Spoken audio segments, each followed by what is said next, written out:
1.5 दिवस तिची मृत्यूबाबतची तक्रार दाखल करून घेण्यात आली नाही।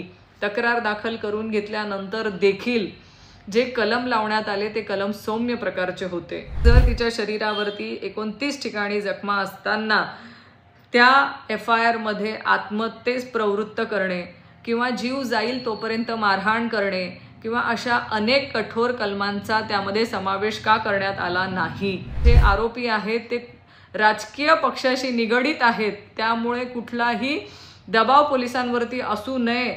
माझी आपल्याला विनंती आहे की वैष्णवी हगवणेंची केस ही आपण CID कडे वर्ग करण्यात यावी। वैष्णवी हगवणेंच्या केसमध्ये पहिल्या दिवशीपासूनच पोलिसांची भूमिका ही संशयास्पद राहिलेली आहे। ज्या दिवशी वैष्णवीचा मृत्यू झाला त्या दिवशीच तिचे आई वडील जेव्हा तक्रार दाखल करायला पोलीस स्टेशनमध्ये गेले तेव्हा 1.5 दिवस तिची मृत्यूबाबतची तक्रार दाखल करून घेण्यात आली नाही।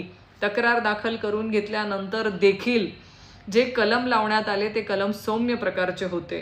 खरं वैष्णवीच्या मृत्यूच्या दिवशीच हे उघड होतं की तिच्या अंगावरती 29 ठिकाणी जखमा आहेत आणि हे प्रथम दर्शनीच्या अहवालामध्ये देखील नमूद आहे की वैष्णवीच्या अंगावरती 29 ठिकाणी जखमा आहेत आणि तिचा क्रूरपणे तिला मारहाण झालेली आहे हे तिच्या शरीरावरच्या जखमा बघताना दिसतंय। माझा या निमित्ताने प्रश्न आहे की जर तिच्या शरीरावरती 29 ठिकाणी जखमा असताना त्या FIR मध्ये आत्महत्येस प्रवृत्त करणे किंवा जीव जाईल तोपर्यंत मारहाण करणे किंवा अशा अनेक कठोर कलमांचा त्यामध्ये समावेश का करण्यात आला नाही।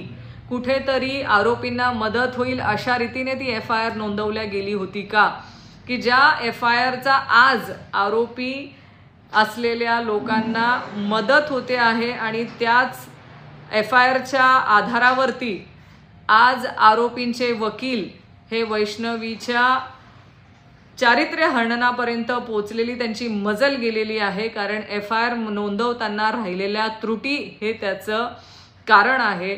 माझी या निमित्ताने राज्याचे मुख्यमंत्री देवेंद्र फडणवीस साहेबांना विनंती आहे की ह्या केसमध्ये कुठेतरी राजकीय दबाव आहे का, कुठेतरी पोलीस यंत्रणेवरती दबाव आहे का, कारण जे आरोपी आहेत ते राजकीय पक्षाशी निगडित आहेत, त्यामुळे कुठलाही दबाव पोलिसांवरती असू नये अशी सगळ्यांची अपेक्षा असताना ह्या केसमध्ये पोलिसांची जी भूमिका आहे ती संशयास्पद आहे।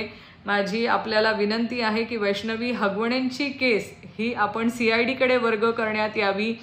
जशी बीडच्या संतोष देशमुखांच्या केस संदर्भामध्ये सुरुवातीला पोलिसांची भूमिका ही संशयास्पद राहिली आणि जेव्हा ही केस CID कडे वर्ग करण्यात आली त्यानंतर त्या केस संदर्भातल्या अनेक घडामोडी अनेक घटना ह्या बाहेर आल्यात आणि सत्य बाहेर यायला मदत झाली। तसंच वैष्णवी हगवणेंच्या केसमध्ये अजूनही सत्यता लपवली जाते आहे किंवा कुठेतरी राजकीय दबाव असायला वाव आहे।